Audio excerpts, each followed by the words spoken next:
महादेव मुंडे हत्या प्रकरणामध्ये सुद्धा मोठी अपडेट समोर येते। महादेव मुंडे यांच्या पत्नी ज्ञानेश्वरी मुंडे मुख्यमंत्री फडणवीसांची भेट घेणार आहेत। या प्रकरणातील आरोपींना अटक झाल्यानंतरच आपल्याला न्याय मिळेल असं ज्ञानेश्वरी मुंडे म्हणतात। तर पोलीस प्रशासनावर माझा विश्वास नाही असंही त्या म्हणतात, पण पोलीस अधीक्षकांनी दिलेल्या आश्वासनामुळे आतापर्यंत शांत आहे असं ज्ञानेश्वरी मुंडे म्हणाल्या। 17 महिने उलटून सुद्धा या प्रकरणातील आरोपींना अटक झालेली नाही, त्यामुळे मुख्यमंत्र्यांची भेट घेऊन ज्ञानेश्वरी मुंडे न्यायाची मागणी करणार आहेत। की आम्ही आता सीएम साहेबांशी डायरेक्ट संवाद साधूनच पुढचा निर्णय घेणार आहोत। 3 तारखेपर्यंत एसपी साहेबांवर विश्वास ठेवून, पूर्णपणे विश्वास ठेवून एसपी साहेबांवर 3 तारखेपर्यंत वाट पाहून आम्ही सीएम साहेबांची भेट घेणार आहोत। या प्रकरणी आता नवनवे खुलासे समोर येत आहेत। संतोष देशमुख यांचं अपहरण करताना आरोपींकडे कोणती शस्त्र होती याबाबतची कबुली आरोपी सुदर्शन घुलेनं दिली आहे। तर प्रतीक घुलेच्या हातामध्ये लाकडी काठी, महेश केदारच्या हातात लोखंडी रॉड आणि जयराम साठेच्या हातात कोयता होता, याची कबुली सुदर्शन घुलेनं दिली आहे। सुदर्शन घुलेच्या दोषारोप पत्रातील जबाबातून हे सत्य समोर आलंय। तसंच खंडणीसाठीच्या बैठकीमध्ये ही घुले होता याची कबुली त्यानं दिलेली आहे।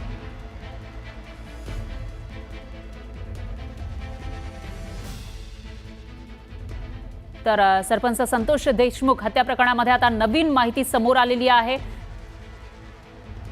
सुदर्शन घुलेच्या जबाबात नेमकं काय आलंय ते आपण बघतोय। आरोपीकडील शस्त्रांबाबत घुलेनं कबुली दिलेली आहे। नेमकी कोणकोणती शस्त्र होती आरोपींकडे याविषयीची कबुली दिली आहे। तर उमरी टोलनाक्यावर सरपंचाची गाडी अडवून मारहाण केल्याचं त्याने सांगितलेलं आहे।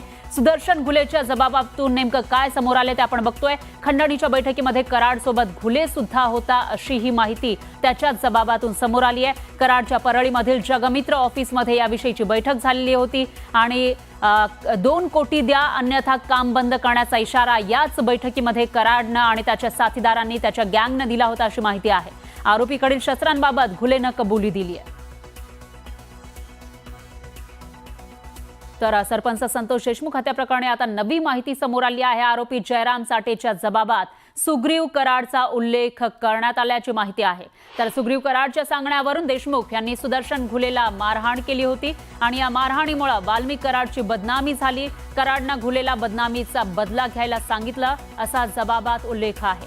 तर हा बदला घेण्यासाठी आज आपण सरपंच संतोष देशमुख यांना उचलून त्याला चांगली अद्दल घडवायची असा स्पष्ट उल्लेख जयराम साठेच्या जबाबात दिसतोय। त्यामुळे सुग्रीव कराड कोण असा प्रश्न उपस्थित होतोय।